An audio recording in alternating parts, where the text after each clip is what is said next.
বিসমিল্লাহ। তো আজকে আমরা পড়তেছি হচ্ছে আজকে আমরা পড়তেছি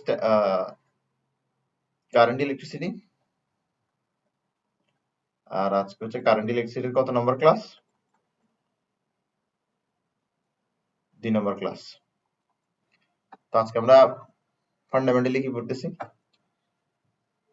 একটা সার্কিট দেখি আমরা। এর একটা সার্কিট, হ্যাঁ, এর একটা সার্কিট। এন্ড এটা হচ্ছে সার্কিটের রেজিস্ট্যান্স। এটা হচ্ছে সার্কিটের রেজিস্ট্যান্স। এটা হচ্ছে সার্কিটের রেজিস্ট্যান্স। এবার এই যে রেজিস্ট্যান্সটা আছে, এই রেজিস্ট্যান্সটা অনেকগুলো সেলের সাথে যুক্ত আছে। অনেকগুলো সেলের সাথে যুক্ত আছে। আচ্ছা, আমরা একটা একদম বেসিক একটা সার্কিট দেখি। এটা হচ্ছে একটা বেসিক সার্কিট। এটা কি? একটা বেসিক সার্কিট। এই বেসিক সার্কিটে কি আছে? এই বেসিক সার্কিটে মোটমাট 3টা জিনিস আছে। এই বেসিক সার্কিটে মোটমাট কয়টা জিনিস আছে? 3টে জিনিস আছে। এই 3টে জিনিসের সাথে আমি তোমাকে পরিচয় করাই দিই। প্রথমত, আর এটা হচ্ছে ইকুইভ্যালেন্ট রেজিস্ট্যান্স। Equivalent resistance.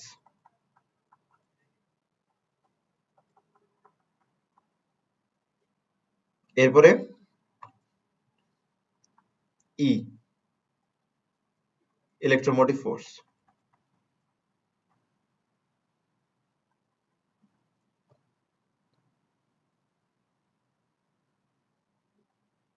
আর ইন্টারনাল রেজিস্ট্যান্স।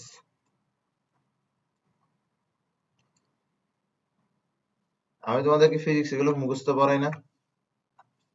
তো এগুলো কঠিন হলে মুখস্থ পড়াইতে পারতাম। আসো, বোঝার চেষ্টা করি। তো এটা হচ্ছে আমি একটা অনেক বড় একটা সার্কিটকে ছোট করে ড্র করছি। অনেক বড় একটা সার্কিটকে আমি কি করছি? খুবই ছোট করে ড্র করছি। অনেক বড় একটা সার্কিটকে আমি খুবই ছোট করে ড্র করছি। ঠিক আছে? তো এই কারণে সার্কিটটা এরকম হয়েছে। মানে একটা সার্কিটের মধ্যে অনেকগুলো সেল আছে, ওরা কোনো না কোনো ভাবে কম্বাইন্ড নিজেদের সাথে। একটা সার্কিটে অনেকগুলো রেজিস্ট্যান্স আছে, ওগুলো তারা নিজেদের মধ্যে কি কম্বাইন্ড। তো সবগুলো রেজিস্ট্যান্সের একটা ইকুইভ্যালেন্ট রেজিস্ট্যান্স আনছি, সবগুলো সেলের একটা ইকুইভ্যালেন্ট ইএমএফ আনছি। বুঝতে পারছি? সবগুলো রেজিস্ট্যান্সের একটা ইকুইভ্যালেন্ট রেজিস্ট্যান্স আনছি, সবগুলো রেজিস্ট্যান্সের পরিবর্তে একটা ইকুইভ্যালেন্ট রেজিস্ট্যান্স ব্যবহার করছি, আর সবগুলো সেলের পরিবর্তে একটা ইকুইভ্যালেন্ট ইএমএফ ব্যবহার করছি। বুঝতে পারছি বিষয়টা? আর এখানের মধ্যে একটা দিলাম কি, ইকুইভ্যালেন্ট ইন্টারনাল রেজিস্ট্যান্স। কি দিলাম এটা? Equivalent internal resistance. এবার ইকুইভ্যালেন্ট ইন্টারনাল রেজিস্ট্যান্সটা কি আমরা একটু বোঝার চেষ্টা করি। Internal resistance, internal resistance, internal resistance একটা ব্যাটারির মধ্যে, একটা ব্যাটারির মধ্যে যখন চার্জ ফ্লো হয়, তখন ওই চার্জটা যে রেজিস্ট্যান্স ফেস করে সেটাকে বলা হয় ইন্টারনাল রেজিস্ট্যান্স। সহজ ভাষায় হচ্ছে ব্যাটারির ভেতরকার রেজিস্ট্যান্স, সেটা হচ্ছে ইন্টারনাল রেজিস্ট্যান্স।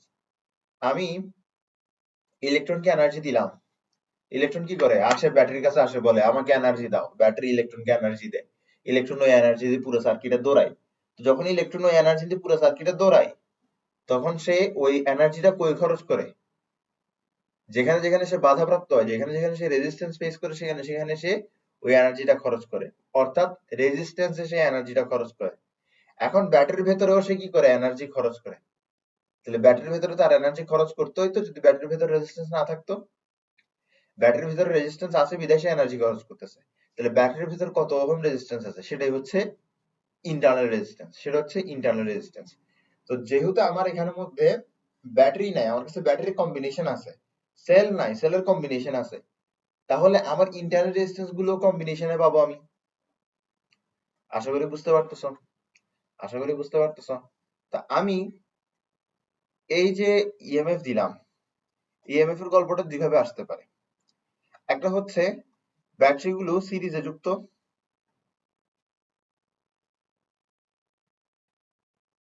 একটা হচ্ছে ব্যাটারি গুলো সিরিজে যুক্ত, এটা একটা ঘটনা ঘটতে পারে। আর একটা হচ্ছে ব্যাটারি গুলো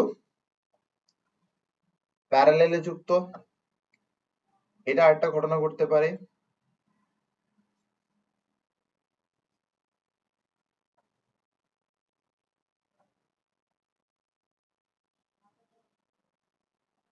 এটা একটা ঘটনা ঘটতে পারে, দুইটা ঘটনা ঘটতে পারে।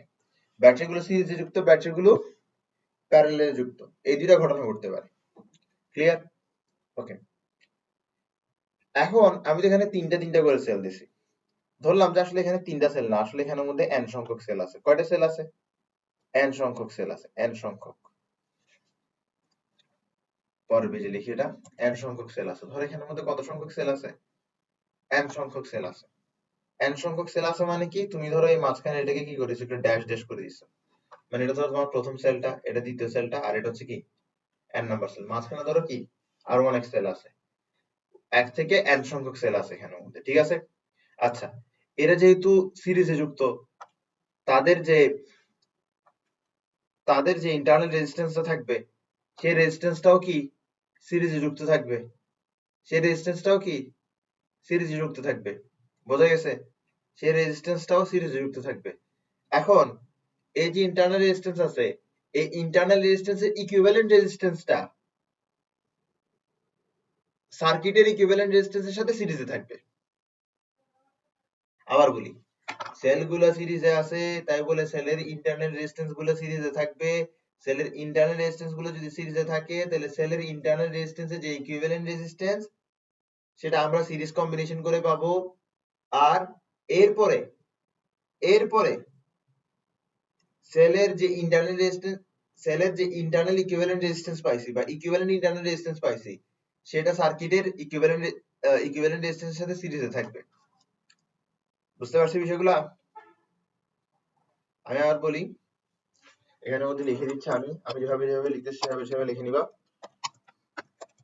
Since the cells are in series, their internal resistance are also in series. ঠিক আছে? বোঝা গেছে? The equivalent internal resistance can be obtained as equivalent resistance of series combination. মনে রাখবে আমরা। তার মানে হচ্ছে আমাদের এখানের মধ্যে যে ইকুইভ্যালেন্ট রেজিস্ট্যান্স আসবে, equivalent internal resistance, equivalent internal resistance, সেটা আমরা কিভাবে পাবো?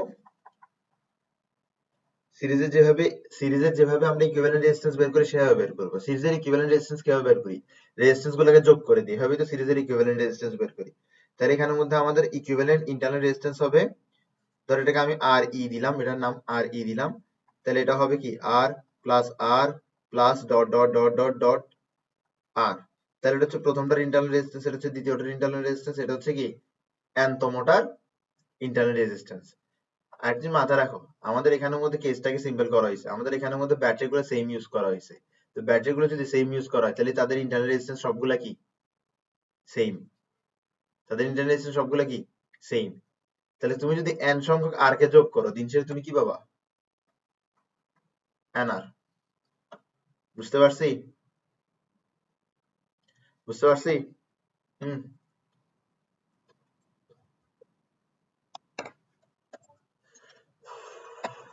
এবার একটা জিনিস বোঝার চেষ্টা করো। হুম। এই যে প্রতিটা সেল আছে, প্রতিটা সেলের কি আছে? ইএমএফ আছে। প্রতিটা সেলের কি আছে? ইএমএফ আছে।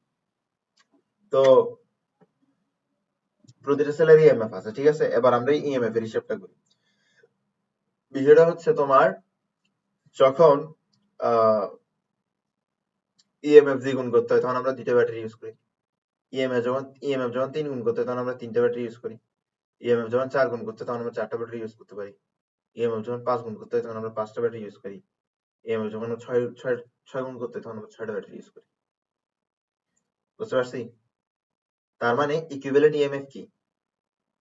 Number of cell into EMF of one battery. বুঝতে পারছি? ধরো তোমার একটা ব্যাটারি ইএমএফ হচ্ছে 10 করে, তুমি ধরো 3টা ব্যাটারি ইউজ করছো, তাহলে তোমার ইকুইভ্যালেন্ট ইএমএফ কত হবে? 30। ধরো তোমার একটা ব্যাটারি ইএমএফ 10 করে, তুমি 5টা ব্যাটারি ইউজ করছো সিরিজে, তাহলে তার ইকুইভ্যালেন্ট সিরিজ ইএমএফ কি হবে? 50। বুঝতে পারছো বিষয়টা? 10টা ইউজ করলে 100, 20টা ইউজ করলে 200। বুঝতে পারছি? ওকে, হ্যাঁ, ওকে। তাহলে আমরা এখানে কি লিখতে পারি? Equivalent EMF n number of cells connected in series, E সমান সমান, এটাকে আমরা ই মানে ই স্মল ই দিই, মানে ইকুইভ্যালেন্ট ইকুইভ্যালেন্ট ইএমএফ, এটা কি হবে? NE। বুঝতে পারছো এতটুকু? এতটুকু কি বোঝা গেছে? নাই নাকি বোঝা নাই? বুঝতে পারছো বিষয়টা? Very good. এবার আমরা পড়বো হচ্ছে মেইন কারেন্টের গল্প। মেইন কারেন্টের গল্প, মেইন কারেন্ট। আচ্ছা, সরি, মেইন কারেন্টের গল্প পড়া যায়। তো এখন আমাদের এই যে ইন্টারনাল রেজিস্ট্যান্সটা থাকে, এই ইন্টারনাল রেজিস্ট্যান্সটা সার্কিটের রেজিস্ট্যান্সের সাথে সিরিজে থাকে। ইন্টারনাল রেজিস্ট্যান্স সার্কিটের রেজিস্ট্যান্সের সাথে সিরিজে থাকে। ইন্টারনাল রেজিস্ট্যান্স সার্কিটের রেজিস্ট্যান্সের সাথে সিরিজে থাকে। বুঝছো বিষয়টা?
বোঝার চেষ্টা করো, বোঝার চেষ্টা করো। তোমার একটা হচ্ছে ইন্টারনাল রেজিস্ট্যান্স, আর কিছু হচ্ছে সার্কিট রেজিস্ট্যান্স। সার্কিটের মধ্যে যতগুলো রেজিস্ট্যান্স আছে এগুলো হচ্ছে সার্কিট রেজিস্ট্যান্স, আর প্রতিটা ব্যাটারির ভেতরে ইন্টারনাল রেজিস্ট্যান্স আছে। এবার সার্কিটের সবগুলো রেজিস্ট্যান্স মিলে সার্কিট ইকুইভ্যালেন্ট রেজিস্ট্যান্স তৈরি করে, আর ব্যাটারির ভেতরে সবগুলো রেজিস্ট্যান্স মিলে ইকুইভ্যালেন্ট ইন্টারনাল রেজিস্ট্যান্স তৈরি করে। এই যে দুইটা ইকুইভ্যালেন্ট রেজিস্ট্যান্স তৈরি হয়েছে, এই দুইটা ইকুইভ্যালেন্ট রেজিস্ট্যান্স আবার পরস্পরের সাথে সিরিজে থাকে। তাহলে এখন আমি এই দুইটা ইকুইভ্যালেন্ট রেজিস্ট্যান্সের ইকুইভ্যালেন্ট বের করব, দুইটা ইকুইভ্যালেন্টের ইকুইভ্যালেন্ট বের করব। ওই দুইটা ইকুইভ্যালেন্ট যেহেতু সিরিজে থাকে, তাহলে আমরা সিরিজ ইকুইভ্যালেন্ট যেভাবে বের করি ঠিক সেভাবে দুটোটার ইকুইভ্যালেন্ট বের করব। সিরিজ ইকুইভ্যালেন্ট কিভাবে বের করি? অ্যাড করে দিয়ে। তাহলে কি করব? তাদেরকে অ্যাড করে দিব। বোঝা গেছে? ক্লিয়ার? Very good. তাহলে আমরা এখানের মধ্যে লিখতে পারি যে রেজিস্ট্যান্স সমান সমান, লিখতে পারি এখানের মধ্যে রেজিস্ট্যান্স সমান সমান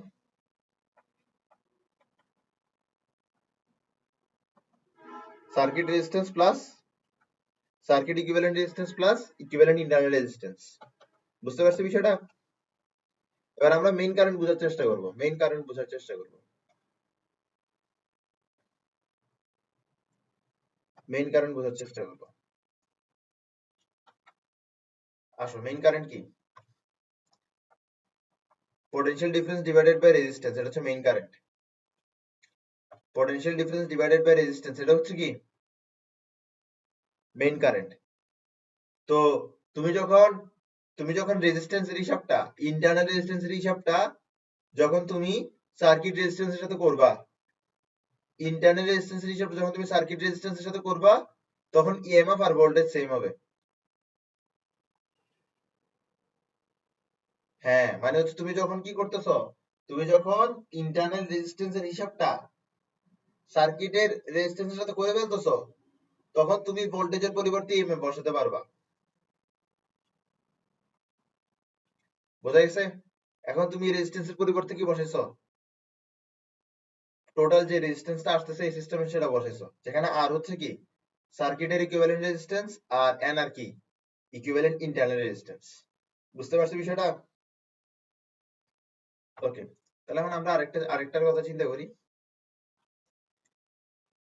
সার্কিটের মধ্যে একটা রেজিস্ট্যান্স আছে নাকি অনেকগুলো আছে?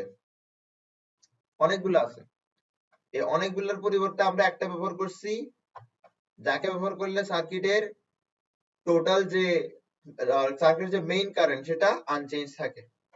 এমন একটা রেজিস্ট্যান্স ব্যবহার করছি যাকে ব্যবহার করলে সার্কিটের মেইন কারেন্ট আনচেঞ্জ থাকে। এই রেজিস্ট্যান্সটাকে আমরা কি বলবো? Circuit equivalent resistance. কি বলবো?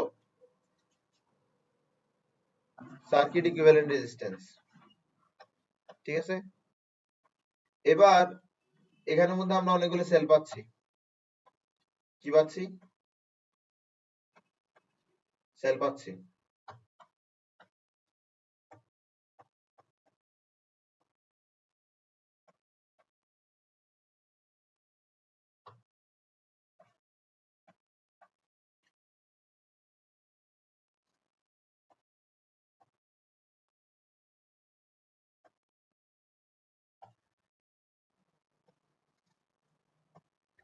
ওকে, তো প্রতিটা সেলের ইএমএফ হচ্ছে ই, আর প্রতিটা সেলের ইন্টারনাল রেজিস্ট্যান্স হচ্ছে আর, আর এখানে মেইন কারেন্ট হচ্ছে আই। ঠিক আছে?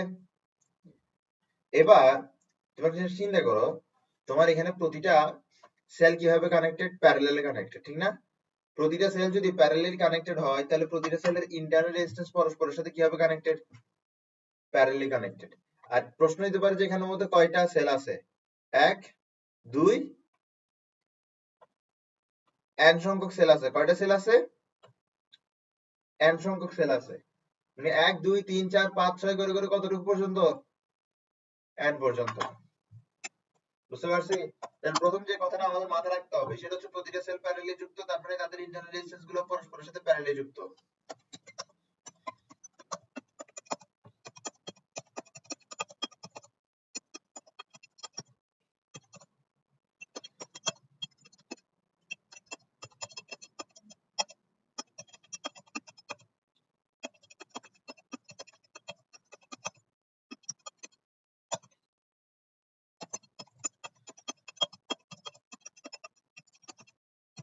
ঠিক আছে? বুঝতে পারছি? প্রতিটা রেজিস্ট্যান্স কিসে যুক্ত? প্যারালালি যুক্ত। আচ্ছা, প্রত্যেকটা ইন্টারনাল রেজিস্ট্যান্স প্যারালালি যুক্ত হবে। তাহলে ইন্টারনাল রেজিস্ট্যান্সের যে ইকুইভ্যালেন্টটা পাবো ওটা আমরা কিভাবে পাবো? প্যারালাল ইকুইভ্যালেন্ট দিয়ে পাবো। প্যারালাল ইকুইভ্যালেন্ট দিয়ে পাবো। এবার প্যারালাল ইকুইভ্যালেন্ট কিভাবে বের করব এটা তো আমরা জানি।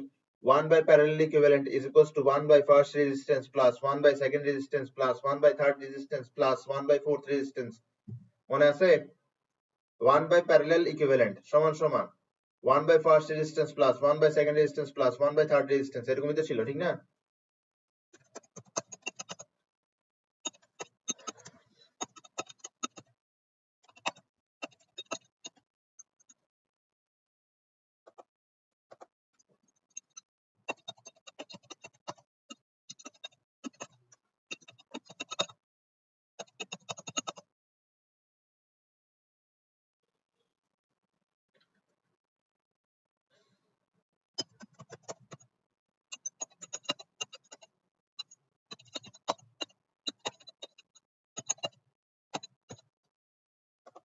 ঠিক আছে? তাহলে আমরা কিভাবে লিখতে পারি? এটাকে কিভাবে লিখতে পারি? 1 by parallel equivalent internal resistance সমান সমান 1 by r plus 1 by r। এটা হচ্ছে ফার্স্ট সেলের ইন্টারনাল রেজিস্ট্যান্স, এটা হচ্ছে সেকেন্ড সেলের ইন্টারনাল রেজিস্ট্যান্স, আর এরপর আমরা third cell, fourth cell, fifth cell এরকম করতে করতে কত পর্যন্ত দিতে থাকবো? n পর্যন্ত দিতে থাকবো, ঠিক না? ঠিক না?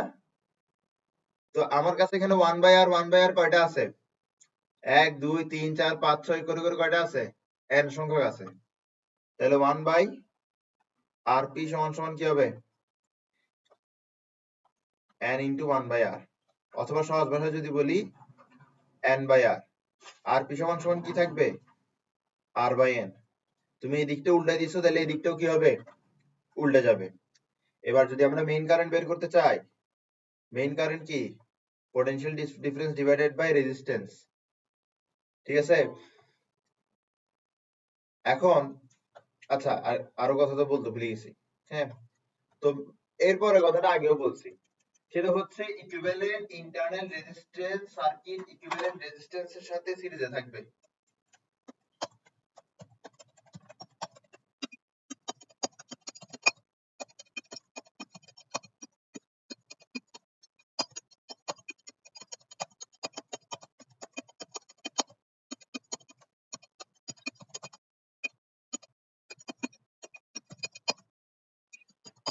তাহলে এখন আমরা দুইটা ইকুইভ্যালেন্টের ইকুইভ্যালেন্টটা কিভাবে পাবো?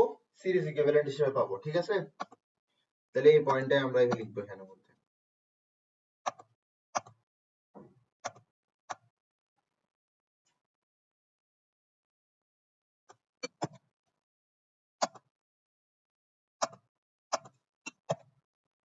বোঝা গেছে?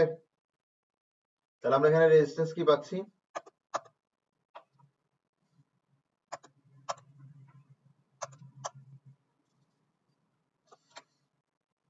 এখন রেজিস্ট্যান্স কি পাচ্ছি?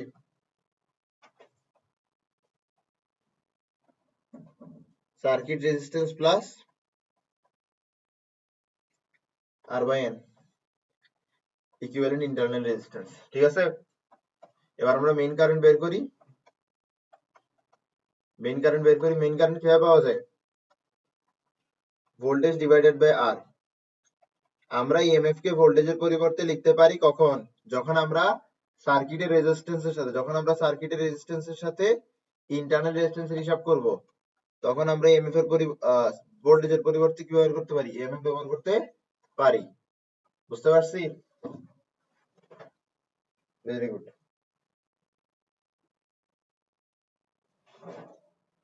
ঠিক আছে, এরপর আমরা যেটা পড়বো সেটা হচ্ছে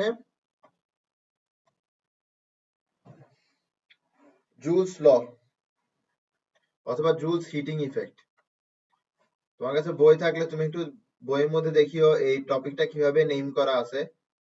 এটাকে জুলস হিটিং ইফেক্ট নাকি কিছু একটা এরকম। তো এটা হচ্ছে এরকম যে আমরা কি দেখি, আমাদের কাছে আয়রন আছে না, আয়রন।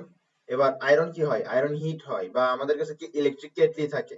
এখন আজকাল তো অনেকগুলো ইলেকট্রিক কুকারও চলে আসছে। তো এগুলা কি এখানে কি করতেছে? এখানে জাস্ট ইলেকট্রিসিটি দিয়ে হিটটা জেনারেট করতেছে, ঠিক না?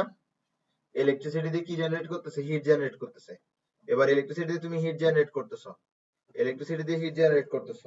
এই হিটটা বেশি হবে যদি তুমি বেশি পরিমাণ কারেন্ট সাপ্লাই দাও। তুমি বেশি পরিমাণ কারেন্ট সাপ্লাই দিলে হিটটা বেশি হবে। আয়রনে বেশি পরিমাণ কারেন্ট গেলে আয়রন বেশি হিট হয়। ঠিক আছে? এরপরে আয়রন হিট হওয়ার জন্য আয়রনের যে নিচে প্লেটটা থাকে ওটা কিন্তু অনেক, ওটার রেজিস্ট্যান্স কিন্তু অনেক বেশি হয়। ওটার রেজিস্ট্যান্স কি হয়? অনেক বেশি। ওটার রেজিস্ট্যান্স যদি অনেক বেশি না হইতো, তাহলে কিন্তু কি হইতো না? হিট হইতো না। তুমি দেখবা, তুমি যদি আয়রন তৈরি করার প্রসেসটা দেখো, একদম বেসিক আয়রন তৈরি করার প্রসেস দেখো, ওখানে দেখবা কয়েল ইউজ করবে অনেকগুলো, চিকন চিকন চিকন চিকন চিকন চিকন চিকন চিকন চিকন চিকন চিকন চিকন চিকন চিকন চিকন কয়েল ইউজ করবে। এখন বর্তমান প্রশ্ন হতে পারে চিকন চিকন কয়েল কেন ইউজ করতেছে? বড় বড় তার ইউজ করলে সমস্যা কই? আমরা কি জানি? আমরা জানি যে রেজিস্ট্যান্স লেন্থের সাথে ডাইরেক্টলি প্রপোর্শনাল, আর এরিয়ার সাথে ইনভার্সলি প্রপোর্শনাল। ঠিক না? এই যে চিকন চিকন ওয়্যার ইউজ করছে, এগুলো ক্রস সেকশনাল এরিয়া অনেক ছোট না? এগুলো ক্রস সেকশনাল এরিয়া অনেক ছোট। তাহলে যার যার এ ছোট, তার আর বড়। তাহলে ওদের যেহেতু ক্রস সেকশনাল এরিয়া ছোট, তাহলে তাদের রেজিস্ট্যান্স বড়। আবার দেখো ওরা কিন্তু অনেক কয়েল, তার মানে ওদের লেন্থ অনেক বড়। এবার লেন্থ বড়, তাহলে রেজিস্ট্যান্সও বড়। বুঝতে পারছো? তুমি আজকে ইউটিউবে দেখবা কিভাবে আয়রন বানানো হয়, বেসিক আয়রন, মানে আগের যুগের আয়রন গুলো কিভাবে বানানো হয়, ওটা তুমি আজকে ইউটিউবে দেখবা। ওখানে দেখবা তো এরকম ওয়্যার গুলো ইউজ করা হয়েছে, চিকন চিকন চিকন চিকন ওয়্যার কয়েল করে ইউজ করা হয়েছে। কেন চিকন চিকন ওয়্যার কয়েল করে ইউজ করা হয়েছে? কারণ এগুলো রেজিস্ট্যান্স বেশি। এগুলো রেজিস্ট্যান্স বেশি কেন? কারণ ক্রস সেকশনাল এরিয়া ছোট আর লেন্থ অনেক বড়। তাহলে রেজিস্ট্যান্স যত বেশি, হিট তত বেশি জেনারেট হবে। রেজিস্ট্যান্স যত বেশি হিট তত বেশি জেনারেট হবে। এবার তুমি যত বেশি সময় ধরে কারেন্ট প্রোভাইড করবা, তত বেশি কি হবে? হিট জেনারেট হবে। এবার এই তিনটা সম্পর্ক থেকে আমরা কি লিখতে পারি? H directly proportional to I square RT লিখতে পারি না? এখান থেকে কি লিখতে পারি? H সমান সমান I স্কয়ার RT।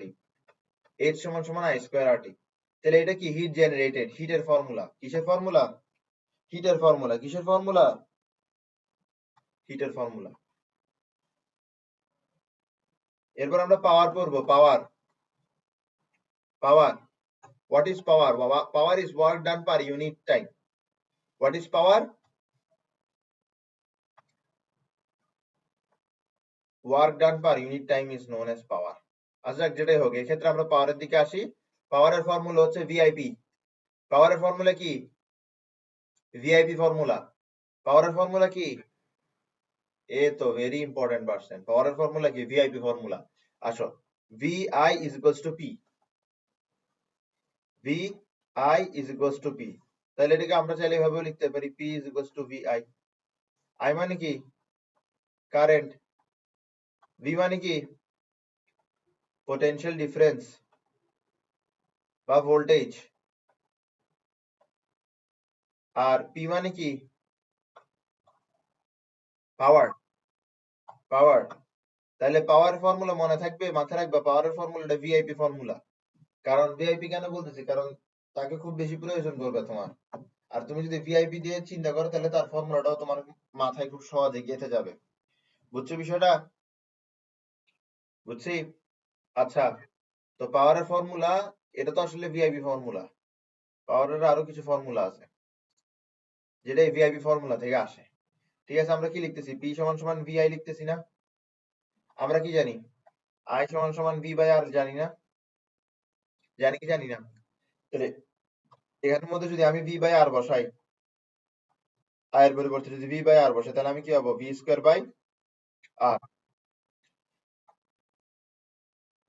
বোঝা গেছে? ঠিক একইভাবে যদি আমি এরকম চিন্তা করি যে ভি সমান সমান, আমি এভাবে যদি চিন্তা করি যে ভি সমান সমান আই আর, এভাবে যদি চিন্তা করি, তাহলে ফর্মুলাটা কেমন দাঁড়ায়?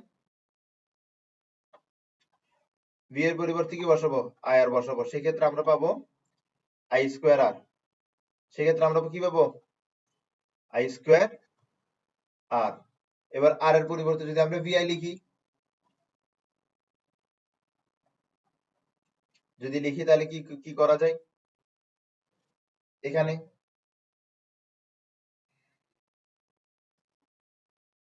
আচ্ছা আবার ভিআই হয়ে যাবে আর কি, আর কি।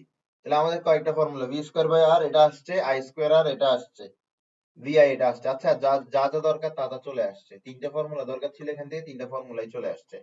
একটা হচ্ছে এটা, আর বাদ বাকি দুইটা হচ্ছে এটা। বুঝতে পারছি? বুঝতে পারছি।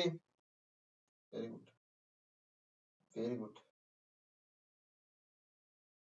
এবার আমরা পড়বো হচ্ছে উইটস্টোন ব্রিজ।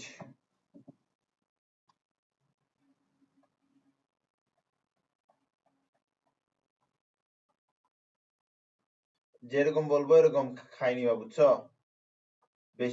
বেশি বুঝলে ধরা খাবা। উইটস্টোন ব্রিজের মধ্যে তোমার রেজিস্ট্যান্স থাকবে। এখানে একটা রেজিস্ট্যান্স, এখানে একটা রেজিস্ট্যান্স, এখানে একটা রেজিস্ট্যান্স।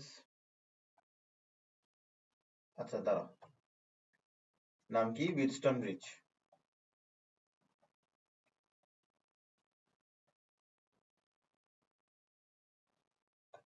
নাম কি?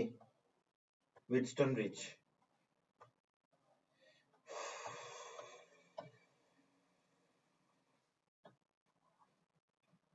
ঠিক আছে, তাহলে উইটস্টোন ব্রিজটা আমরা একটু আঁকি।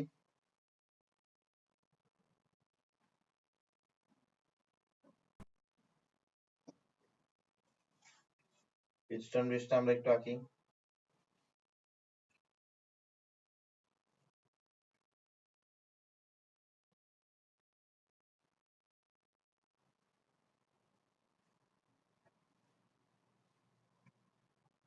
ওকে,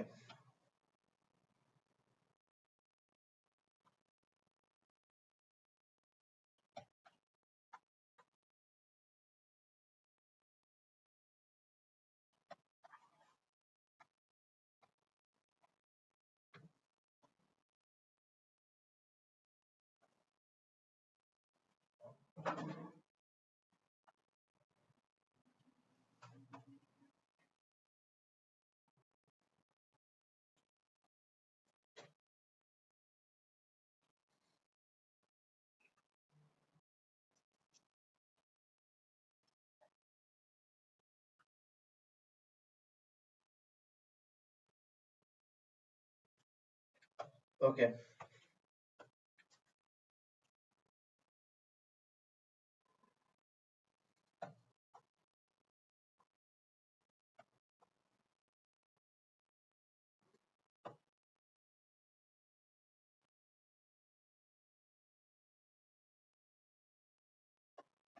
এটা হচ্ছে ব্রিজস্টোন ব্রিজ।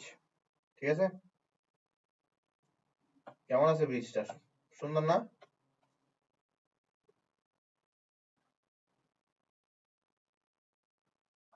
ও,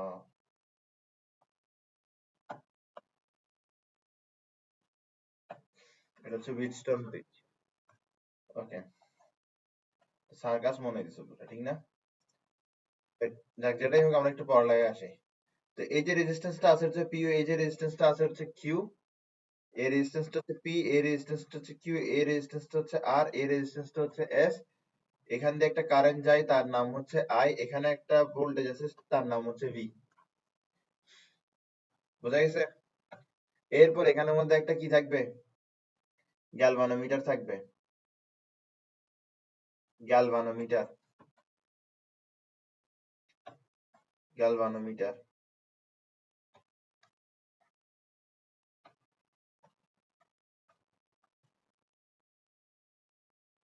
ঠিক আছে, এখানে একটা কি থাকবে? গ্যালভানোমিটার থাকবে। ওকে, এখানে একটা গ্যালভানোমিটার থাকবে। আর গ্যালভানোমিটারের কাজ কি? গ্যালভানোমিটারের কাজ হচ্ছে জাস্ট দেখানো যে কারেন্ট ফ্লো হচ্ছে কি হচ্ছে না। ঠিক আছে, গ্যালভানোমিটারের কাজ কি? কারেন্ট ফ্লো হচ্ছে কি হচ্ছে না। যদি গ্যালভানোমিটার ফ্লো দেখায়, তার মানে এই সিস্টেমটা ইকুইলিব্রিয়ামে নাই। আর গ্যালভানোমিটার যদি ফ্লো না দেখায়, তার মানে হচ্ছে এই সিস্টেম ইকুইলিব্রিয়ামে আছে। এবার তুমি যদি বলো স্যার এটার মানে কি, আমি আবার এটা করবো যে গ্যালভানোমিটার যদি ফ্লো দেখায়, তার মানে সিস্টেম ইকুইলিব্রিয়ামে নাই। আর যদি গ্যালভানোমিটার ফ্লো না দেখায়, তার মানে সিস্টেম ইকুইলিব্রিয়ামে আছে। আমি এটাই বলবো। ঠিক আছে, কারণ এই জিনিসটা এত কঠিন করে বোঝার দরকার নেই। গ্যালভানোমিটার কোনো ডিফ্লেকশন দেখাচ্ছে না, তার মানে এই গ্যালভানোমিটার দিয়ে কোনো কারেন্ট যাচ্ছে না। গ্যালভানোমিটার দিয়ে কারেন্ট না যাওয়াকে বলা হচ্ছে সিস্টেম ইকুইলিব্রিয়ামে আছে। গ্যালভানোমিটার দিয়ে কারেন্ট না যাওয়াকে কি বলে? সিস্টেম ইকুইলিব্রিয়ামে আছে। ঠিক আছে, বুঝতে পারছো বিষয়টা? তো গ্যালভানোমিটার যদি কোনো ডিফ্লেকশন না দেখায়, এটার মানে হচ্ছে সিস্টেম ইকুইলিব্রিয়ামে আছে। এটার মানে হচ্ছে সিস্টেম ইকুইলিব্রিয়ামে আছে।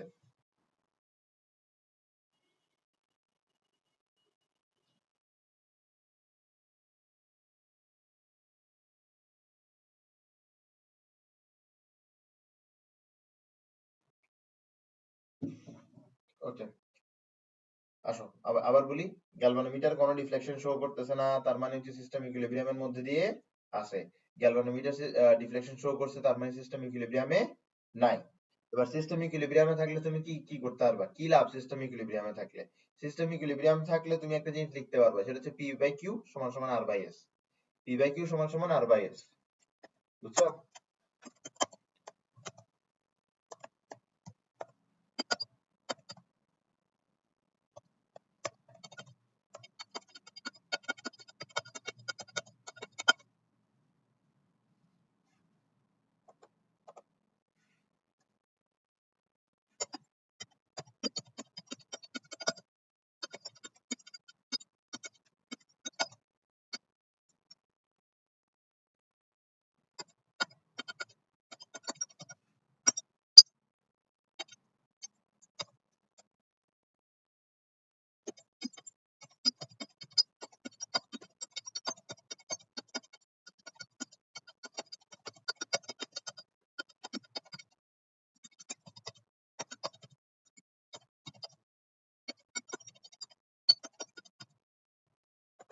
ঠিক আছে, তাহলে ইকুইলিব্রিয়ামে আমরা কি লিখতে পারি?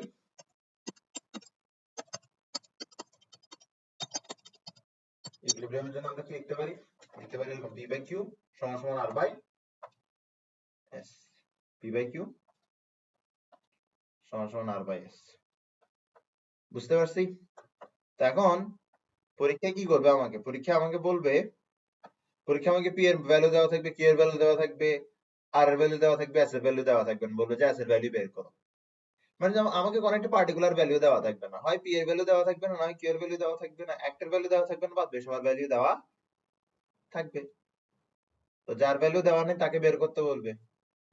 আবার মাঝে মাঝে আমাকে কি বলবে? আমাকে মাঝে মাঝে বলবে যে এই এখানের মধ্যে এস এর সাথে কি পরিমাণ রেজিস্ট্যান্স যোগ করলে এটা ইকুইলিব্রিয়ামে আসবে। বোঝা গেছে? এরকম এরকম কিছু কোয়েশ্চেন আসতে পারে। বোঝা গেছে বিষয়টা?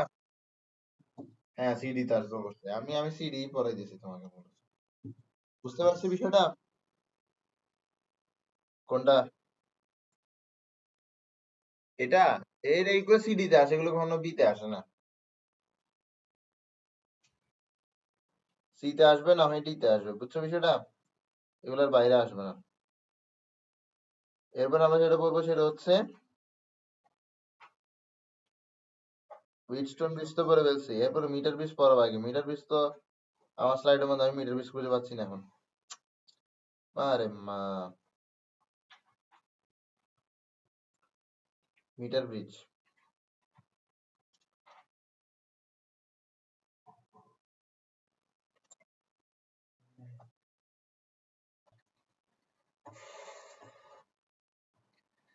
তো Wheatstone bridge পড়ে ফেলছি, and Wheatstone bridge and meter bridge are actually the same thing. Wheatstone bridge হচ্ছে theoretical concept and meter bridge হচ্ছে application.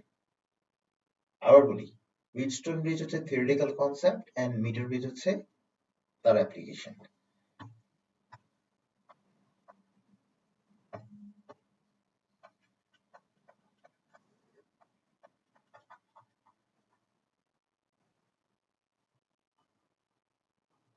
মিটার ব্রিজ, এখন আমরা মিটার ব্রিজের গল্পটা একটু বোঝার চেষ্টা করি। হ্যাঁ, তো মিটার ব্রিজে যেটা থাকবে, মিটার ব্রিজে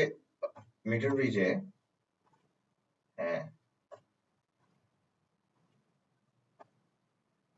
মিটার ব্রিজ আমি আমার তোমাদের ল্যাবে আছে কিনা জানি না, আমাদের ল্যাবে ছিল মিটার ব্রিজ। আমার ভার্সিটিতেও মিটার ব্রিজ আছে।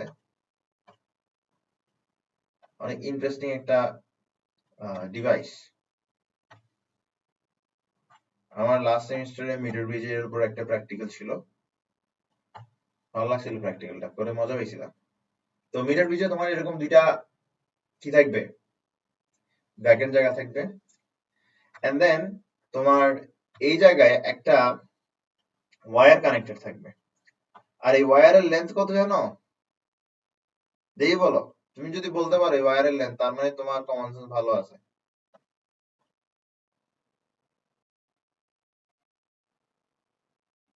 আরে বাবা, ব্রিজের নাম কি?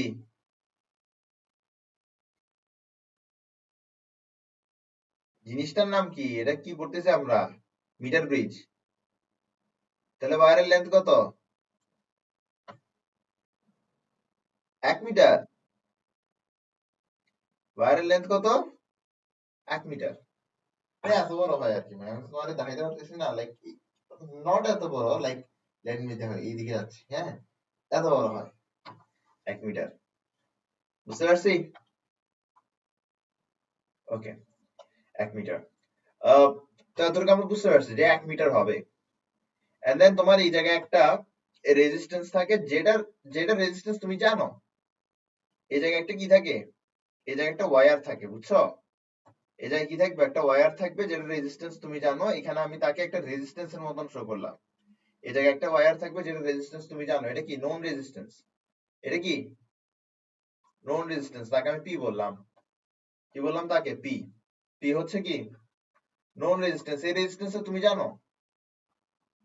এই রেজিস্ট্যান্সটা তুমি জানো, বুঝছো? এই রেজিস্ট্যান্সটা তুমি জানো।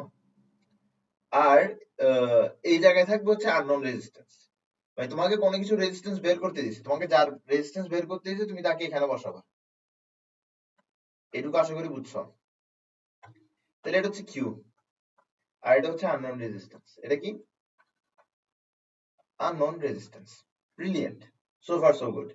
আসো আমরা সামনের দিকে যাই। এন্ড দেন এরকম করে কানেকশন থাকবে। এখানের মধ্যে একটা সেল থাকবে, তার সাথে কানেকশন থাকবে। বুঝতে পারছি? এতটুকু এতটুকু বুঝতে পারছি। এবার এখানে একটা গ্যালভানোমিটার থাকবে। কি থাকবে? গ্যালভানোমিটার থাকবে। একটা গ্যালভানোমিটার থাকবে মাঝখানে। হ্যাঁ, গ্যালভানোমিটারটা কিন্তু কোথাও যুক্ত না, গ্যালভানোমিটারটা কিন্তু লুজলি ফিটেড। গ্যালভানোমিটারটা কিরকম? Loosely fitted. এই গ্যালভানোমিটারের ওয়্যার। এইখানে থাকবে হচ্ছে জকি। এটা কি? জকি। এবার জকির কাহিনীটা তোমাকে একটু বোঝাই। জকির গল্প একটু বোঝাই তোমাকে। আগে সমাজে একটু স্কিল আছে।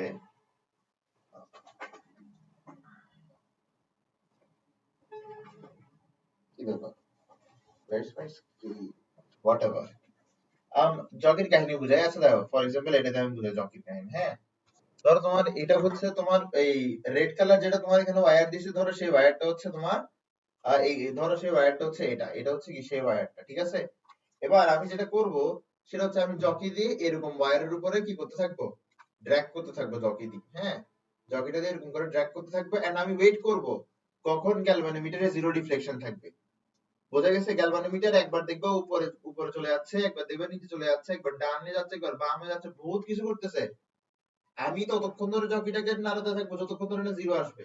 এরকম করে যাচ্ছে যাচ্ছে যাচ্ছে, হঠাৎ করে জিরো আসছে, আমি থেমে গেছি। যেই মুহূর্তে জিরো আসবে আমি তখন থেমে যাবো। যেই মুহূর্তে জিরো আসবে তখন আমি থেমে যাব।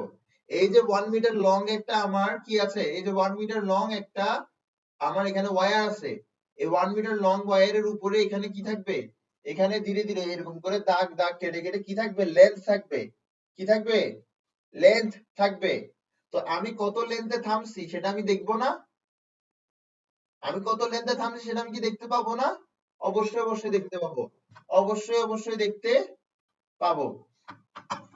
ওকে, তো আমি এই জকিটা নিয়ে মুভ করতেছি, জকিটা নিয়ে মুভ করতে করতে করতে করতে আমি ধরো আলটিমেটলি এখানে গিয়ে থামলাম।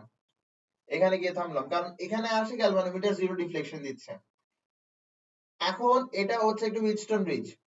তুমি বলতে পারো স্যার হুইটস্টোন ব্রিজ কেমনে? কোন দিক দিয়ে হুইটস্টোন ব্রিজ হলো? হুইটস্টোন ব্রিজে আপনার চারটে রেজিস্ট্যান্স থাকে, পি কিউ আর এস। এখানে চারটে রেজিস্ট্যান্স কই? আমি বলবো বাবা চারটে রেজিস্ট্যান্স আছে, চারটে রেজিস্ট্যান্স এখানে আছে। এটা হচ্ছে 3 নাম্বার রেজিস্ট্যান্স। হ্যাঁ, আর এটা হচ্ছে 4 নাম্বার রেজিস্ট্যান্স। বুঝতে পারছি? পি কিউ আর এস চারটে resistance. P Q R S চারটে resistance. P Q R S তুমি বলছো আর এখানে মধ্যে রেজিস্ট্যান্স কয়? আমি তো এখন দেখতেছি, আমি তো ওয়্যার আনে দেখতেছি। বাবা বোঝার চেষ্টা করো, ওয়্যার ইটসেলফ একটা রেজিস্ট্যান্স না? ওয়্যার ইটসেলফ একটা রেজিস্ট্যান্স না? তাহলে এতটুক থেকে এতটুক ওয়্যার যে রেজিস্ট্যান্সটা হোল্ড করে সেটা হচ্ছে আর। এতটুক থেকে এতটুক ওয়্যার যে রেজিস্ট্যান্সটা হোল্ড করে সেটা হচ্ছে এস। এখন মজার বিষয় হচ্ছে আমি এতটুকু রেজিস্ট্যান্স জানি না, আমি এতটুকু রেজিস্ট্যান্স জানি না, কিন্তু আমি আর রেজিস্ট্যান্সের লেন্থ জানি, আমি এস রেজিস্ট্যান্সের লেন্থ জানি। কিভাবে জানি? কারণ মিটার ব্রিজের উপরে ওই লেন্থটা লেখা থাকে। এখানেই লেখা থাকবে 1 2 3 4 5 6 7 8 9 10 11 12 এরকম করে করে 100 পর্যন্ত লেখা থাকবে। কত সেন্টিমিটারে আমি গিয়ে জকিকে থামাইছি সেটা তো আমি জানবো। তাহলে ডানে কত সেন্টিমিটার আছে সেটা হচ্ছে এস রেজিস্ট্যান্সের লেন্থ, বামে কত সেন্টিমিটার আছে সেটা হচ্ছে আর রেজিস্ট্যান্সের লেন্থ। বুঝতে পারছি? এতটুকু যদি তুমি বুঝতে পারো তার মানে আমরা একদম মিটার ব্রিজ বুঝে গেছি। এবার আমরা তো সোফার বুঝতে পারছি যে মিটার ব্রিজ হুইটস্টোন ব্রিজে তোমার এখানে চারটে রেজিস্ট্যান্স আছে P Q R S, and তুমি জকিটা এমন জায়গায় গিয়ে থামাইছো যেখানের মধ্যে গ্যালভানোমিটার জিরো।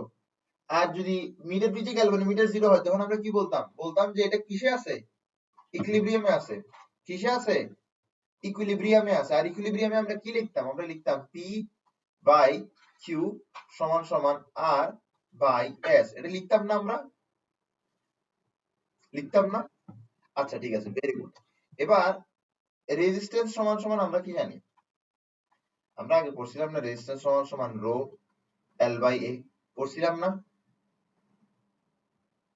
পড়ছিলাম না রো এল বাই এ? আচ্ছা, তো আমরা এখানে একটা কাজ করতে পারি। আমরা এখানের মধ্যে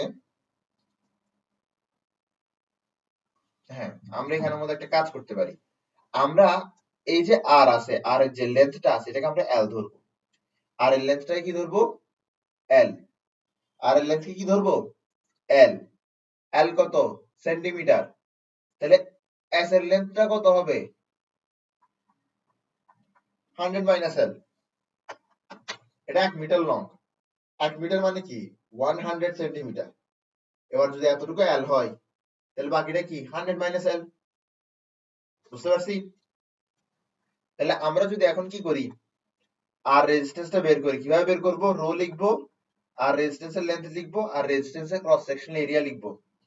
এরপর যদি আমি এস রেজিস্ট্যান্স বের করতে চাই তাহলে আমি রো লিখবো, এস রেজিস্ট্যান্সের লেন্থ লিখবো এবং ক্রস সেকশনাল এরিয়া লিখবো।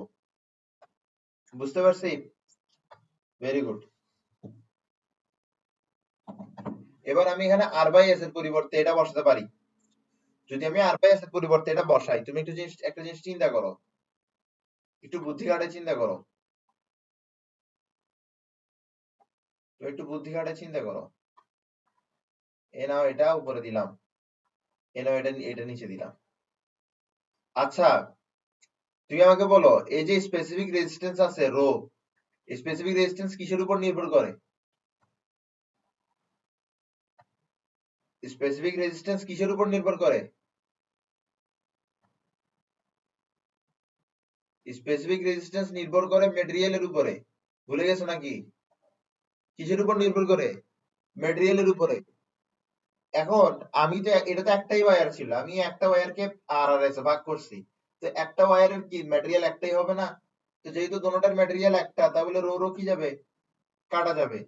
এবার আমরা কি জানি, আমরা ক্রস সেকশন কি জানি, যেমন ধরো ফর এক্সাম্পল এটা হচ্ছে লিপ বাম, রাইট? তো এটা ক্রস সেকশন এরিয়া কি হবে? এটা হবে এটার ক্রস সেকশন এরিয়া, ঠিক না? তো এটা যদি কি হইতো, এটা যদি একটা ওয়্যার হইতো তাহলে তার ক্রস সেকশন এরিয়া এটা হতো। এখন আমাদের এখানে আর আর এস যেটা আছে এটা তো একটা ওয়্যার। এবার এটা তো একটাই ওয়্যার, তাহলে তার ক্রস সেকশন এরিয়া সেম হবে না? ক্রস সেকশন এরিয়া যদি সেম হয় তাহলে আমি এ কেটে দিতে পারি। তাহলে আলটিমেটলি আমার কি থাকে? আলটিমেটলি থাকে হচ্ছে আমার এই L by 100 minus L, L by 100 minus L, এটা থাকে। তো এটাই হচ্ছে আমার ফর্মুলা। তাহলে আমার ফর্মুলা কি? আমার ফর্মুলা হচ্ছে এরকম যে পি বাই কিউ সমান সমান এল ডিভাইডেড বাই 100 মাইনাস এল। এটা কি খুব কঠিন? Very good. এবার আমরা যেটা করবো সেটা হচ্ছে যে কি,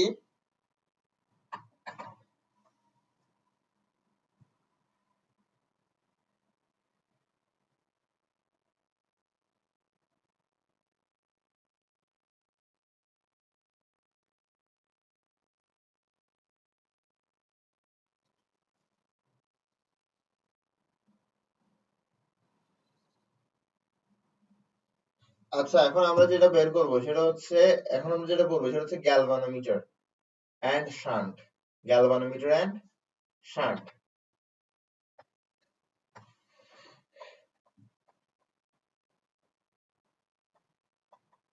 galvanometer and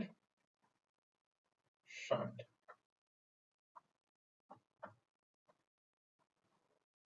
galvanometer and shunt.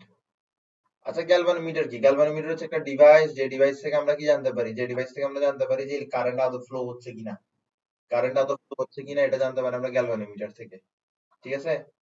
তো গ্যালভানোমিটারকে আমরা কি দিয়ে রিপ্রেজেন্ট করি? জি দিয়ে রিপ্রেজেন্ট করি। কি দিয়ে রিপ্রেজেন্ট করি? ক্যাপিটাল জি।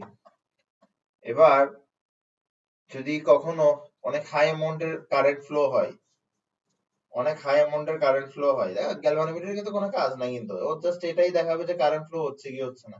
এবার ও একটু করে নড়লে আমি বুঝে গেছি যে কারেন্ট ফ্লো হচ্ছে, ও বেশি নড়লেও বুঝে গেছি কারেন্ট ফ্লো হচ্ছে, ঠিক না? ওর কাজ একটাই, কারেন্ট ফ্লো হচ্ছে কি হচ্ছে না। ঠিক আছে, এখন আমি যদি খুব বেশি পরিমাণ কারেন্ট দিয়ে দিই তাহলে গ্যালভানোমিটার পুড়ে যেতে পারে। এবার গ্যালভানোমিটার তো একটা সার্কিটের অংশ, এটা যদি পুড়ে যায় তাহলে তো পুরো সার্কিট ইনভ্যালিড হয়ে গেল, পুরো সার্কিটই নষ্ট হয়ে গেল, ঠিক না? তাহলে এত স্টুপিড জিনিসের জন্য আমি সার্কিট নষ্ট করবো নাকি? তা আমি এক্ষেত্রে কি করব? এক্ষেত্রে আমি একটা শান্ট ইউজ করব। শান্ট। শান্ট। ধরো আমি তোমাকে একটা জিনিস বলি, মানুষরা ইজি কাজটা বেশি করে না কঠিন কাজটা বেশি করে?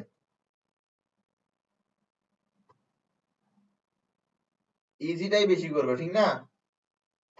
ইজিটাই বেশি করবে, ইজিটাই বেশি করবে। পড়ালেখা করা কঠিন নাকি পড়ালেখা না করা কঠিন? না করা কঠিন, না করা তো সহজ। না করা তো সহজ, এই কারণে দেখবো ম্যাক্সিমাম মানুষ পড়ালেখায় তো ইন্টারেস্ট নাই। ঠিক আছে, তো যেটা কঠিন কম সেটা সবাই করে, মানে সহজ বলছে যেদিকে রেজিস্ট্যান্স নাই সেদিকে সবাই যায়। তাহলে কারেন্ট কোন দিকে যেতে চাইবে? যেদিক দিয়ে রেজিস্ট্যান্স কম সেদিক দিয়ে কারেন্ট বেশি যেতে চাইবে। এখন আমার এখানে মেইন কারেন্ট আছে আই, এই মেইন কারেন্ট আছে আই, তাহলে আই এর একটা বড় অংশ চলে যাবে কোন দিক দিয়ে? শান্ট দিয়ে। আর একটা ছোট অংশ যাবে গ্যালভানোমিটার দিয়ে।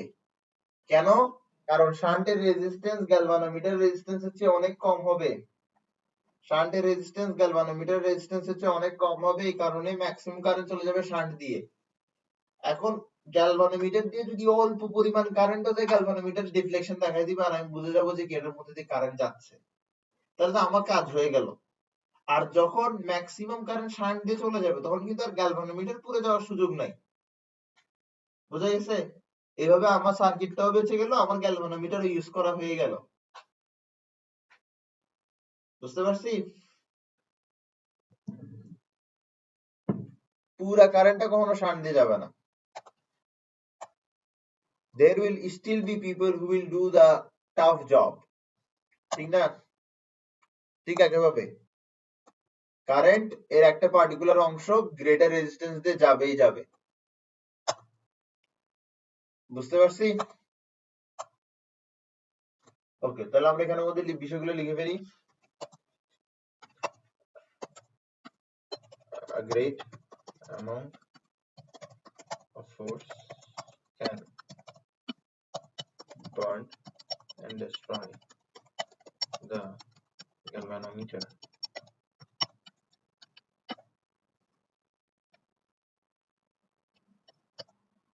A shunt is added to the galvanometer in parallel so that maximum portion of the main current passes through shunt. Passes through shunt. This results in very minimum current passing through galvanometer. Thus, galvanometer survives heavy current flow অথবা high current flow. বোঝা গেছে বিষয়টা? এবার এখানের মধ্যে আমরা একটা formula বলবো, ঠিক আছে? এই ফর্মুলা গুলো আসলে আসছে হচ্ছে কার্শফস ল থেকে, বুঝছো? এবার কার্শফস লটা আমি তোমাকে আসলে এখন বললে তোমার মাথা ঘুরবে। কার্শফ লিখে কিরশফ, কিন্তু তার নাম হচ্ছে কার্শফ। আচ্ছা, তো কার্শফ ল থেকে আমরা কি জানতে পারি? আইজি মানে হচ্ছে গ্যালভানোমিটার দিয়ে যে কারেন্টে যাচ্ছে সেটা হচ্ছে S divided by G plus S I, আর শান্ট দিয়ে যে কারেন্টে যাচ্ছে সেটা হচ্ছে G divided by G plus S I. এখন এই যে এটা আছে, এটা চাইলে তুমি কমন সেন্স দিয়ে মনে রাখতে পারো। কিভাবে মনে রাখতে পারো? Common sense. তুমি আমাকে বলো কোনটা বড় হবে, আইজি বড় হবে নাকি আইএস বড় হবে? তোমার বলছে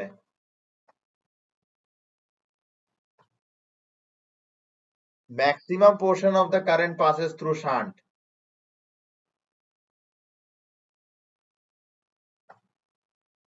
আইএস বড় হবে। কোনটা বড় হবে? আইএস বড় হবে।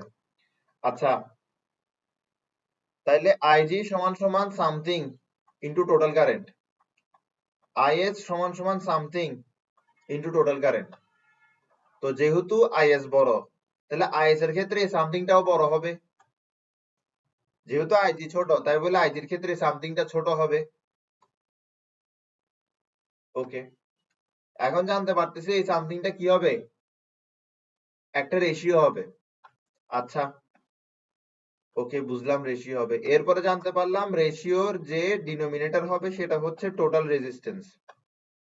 সেটা হচ্ছে কি টোটাল রেজিস্ট্যান্স।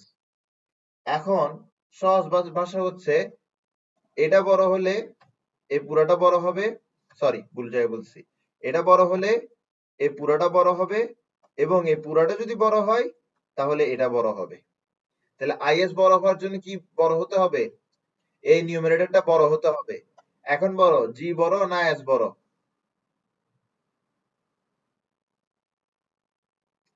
বলছিলাম যে মানুষ কম রেজিস্ট্যান্স দিয়ে বেশি যায়, এই কারণে কারেন্টও কম রেজিস্ট্যান্স দিয়ে বেশি যাবে। এবার বড় জি বড় না গ্যাস বড়? জি বড়, তাই বলে এখানে বসবে জি, আর এখানে বসবে কি এস। বুঝতে পারছি কিভাবে কমন সেন্স দিয়ে মিলাবো এটা। মুখস্থ করা কি আছে বাবা, একদম ইজি জিনিস। এখানে যদি এটা যদি মুখস্থ করা আসলে না, তোমার আইকিউ নিয়ে প্রশ্ন করা উচিত। এটা মুখস্থ করার মতন কিছু না, এটা মুখস্থ করার মতন কিছু না বাবা, কিচ্ছু না এটা মুখস্থ করার মতো। ঠিক আছে, কিরশফস ল হয়ে গেল এবার।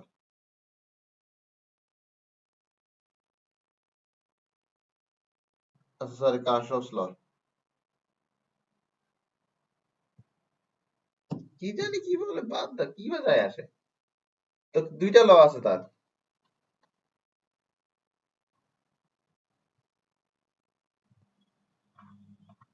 তো একটা ল হচ্ছে, এক ফার্স্ট লতে আসি আমরা, ঠিক আছে। ফার্স্ট ল হচ্ছে ইনকামিং কারেন্ট সমান সমান আউটগোয়িং কারেন্ট। কোন একটা পয়েন্টে ইনকামিং কারেন্ট সমান সমান কি আউটগোয়িং কারেন্ট। এবার ধরো তোমার এখানে কোন একটা পয়েন্ট আছে, ধরো কোন একটা পয়েন্ট আছে, হ্যাঁ,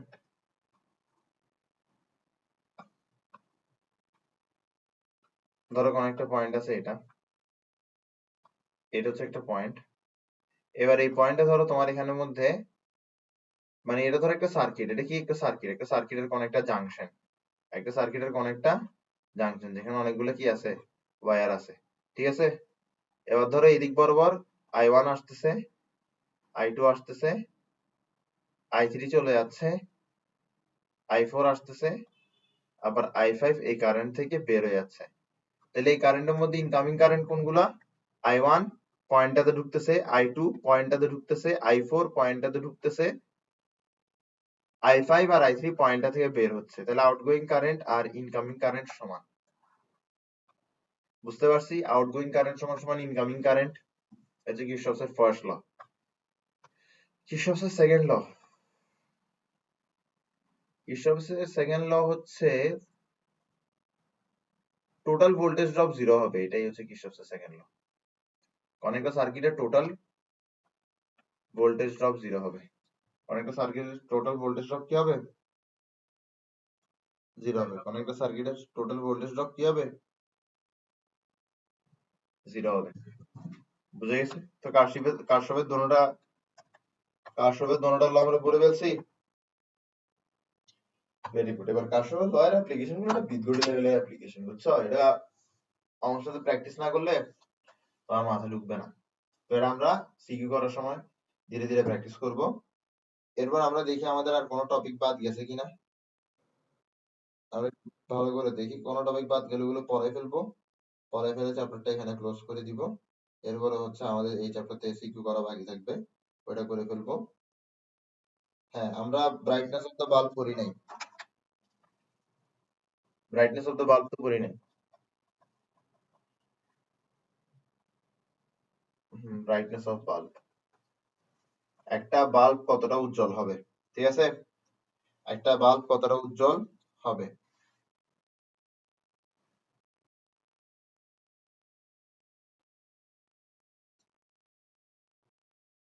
দাঁড়াও,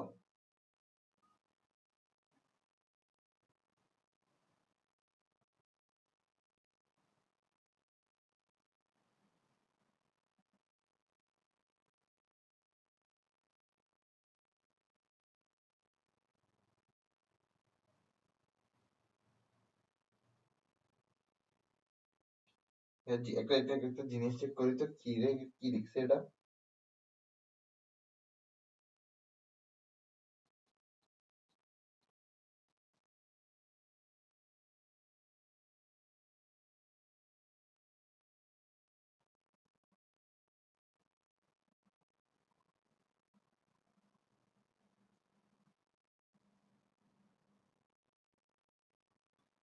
আচ্ছা, আমরা একটু পড়ি বিষয়টা। হ্যাঁ, তো বিষয়টা হচ্ছে কিছুটা এরকম যে তোমার যখন যখন এই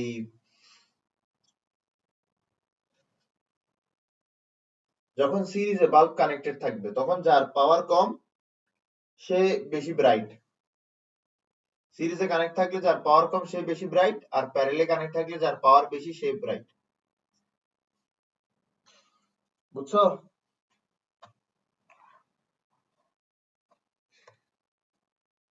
আসো একটু বোঝার চেষ্টা করি। ধরো সিরিজে আছে, এটা হচ্ছে বাল্ব 1,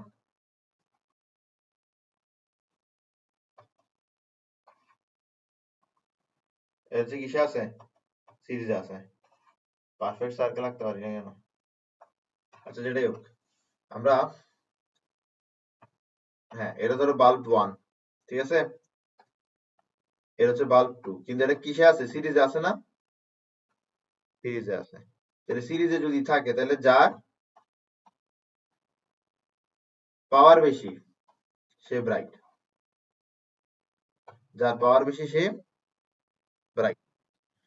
হ্যাঁ, ধরো এটার পাওয়ার, এটার পাওয়ার কত, এটার পাওয়ার হচ্ছে 60 ওয়াট, এটার পাওয়ার কত, 60 ওয়াট। আর এটার ভোল্টেজ ড্রপ কত, 220 ভোল্ট। কত, 220 ভোল্ট। এটার পাওয়ার ধরো কত, 100 ওয়াট, আর এটা কত, 220 ভোল্ট। তাহলে কোনটা ব্রাইট হবে? এটা ব্রাইটার হবে। ঠিক আছে, বুঝতে পারছি? Okay, হ্যাঁ, এবার আমরা প্যারেলালে যুক্ত করব।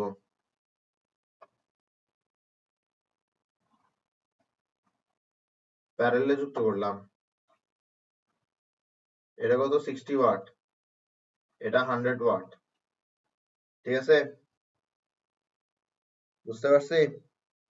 তাহলে এখানের মধ্যে কত, 220 ভোল্ট, এখানের মধ্যে কত, 220 ভোল্ট। তাহলে এখানে কোনটা ব্রাইট হবে? ব্রাইটার। বুঝতে পারছি?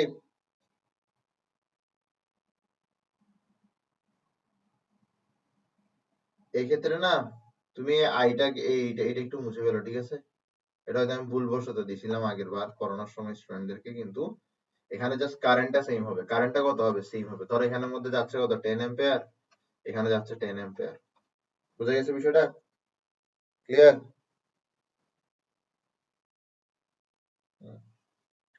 তো এখন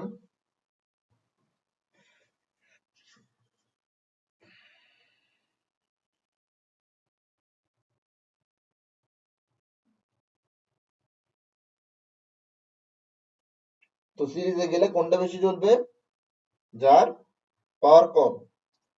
আর প্যারালালে কোনটা বেশি চলবে, যার পাওয়ার বেশি। বুঝতে পারছো বিষয়টা?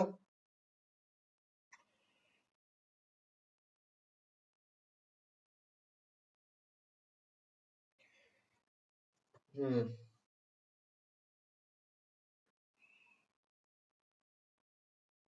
বাস, তাহলে আমরা বাল্বের উজ্জ্বলতা পাই গেছি। এরপর আমাদের কি পড়া বাকি আছে? এরপর আমাদের বাকি আছে হচ্ছে, আচ্ছা, অ্যামিটার। হুম, অ্যামিটার কিভাবে তৈরি করে? এই গ্যালভানোমিটার আর শান্ট এই যে যুক্ত করছে, এইভাবে অ্যামিটার তৈরি করে। এটাই হচ্ছে অ্যামিটারের ফিগার। এটা হচ্ছে কি, অ্যামিটারের ফিগার। এবার প্রশ্ন হতে পারে, অ্যামিটার কি জিনিস স্যার? অ্যামিটার আর গ্যালভানোমিটারের পার্থক্য কি জানো? গ্যালভানোমিটার থেকে আমরা শুধু জানতে পারি যে কারেন্ট যাচ্ছে কিনা, আর অ্যামিটার থেকে আমরা জানতে পারি কারেন্ট কত অ্যাম্পিয়ার যাচ্ছে। ঠিক আছে, বুঝতে পারছি? তো এখানের মধ্যে কি থাকে, একটা গ্যালভানোমিটার থেকে আরেকটা কি থাকে, শান্ট থাকে। তাহলে অ্যামিটারের যেটা রেজিস্ট্যান্স আছে, সেটা কিভাবে পেতে পারি? যেহেতু গ্যালভানোমিটার আর শান্ট প্যারালালে যুক্ত, তাই বলে অ্যামিটারের রেজিস্ট্যান্স আমরা কিভাবে পেতে পারি?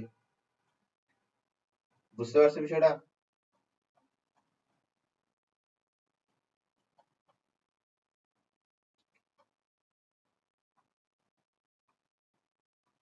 এবার আমাদের কাছে একটা জিনিস পড়তে হবে, সেটা হচ্ছে অ্যামিটার এর রেঞ্জ ইনক্রিজ করা। ঠিক আছে? একটা অ্যামিটার ধরো কি,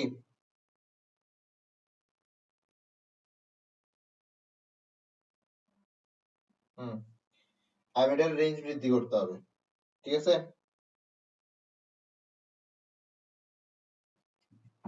তো ফর এক্সাম্পল একটা অ্যামিটার ধরো 10 এম্পিয়ার কি করতে পারে, মেজার করতে পারে। এবার ধরো ওর মধ্যে যদি তুমি কারেন্ট ফ্লো করছো, দেখতেছো 10 এম্পিয়ার হইছে, একটা অ্যামিটার সর্বোচ্চ 10 এম্পিয়ার মেজার করতে পারে।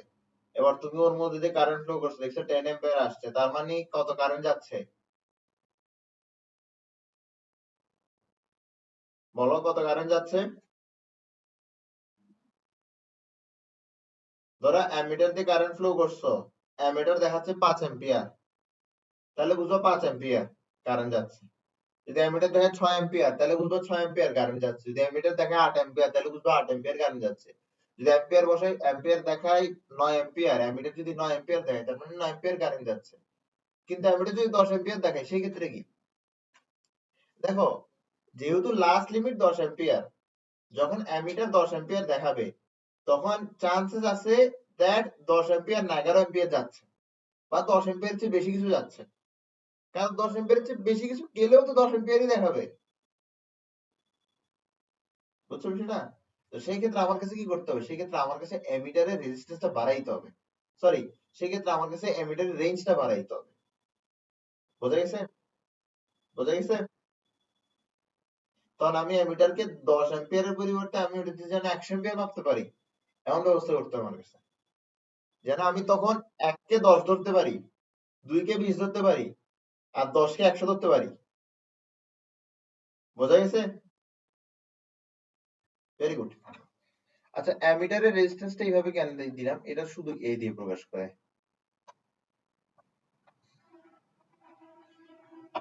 বুঝতে পারছি?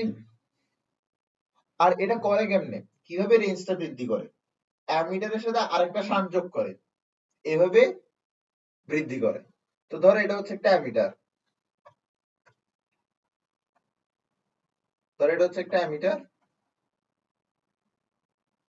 এবার এই অ্যামিটারের সাথে আমি একটা শান্ট যুক্ত করলে এই অ্যামিটারের রেঞ্জ বেড়ে যাবে। এই অ্যামিটারের সাথে যদি আমি একটা শান্ট যুক্ত করি,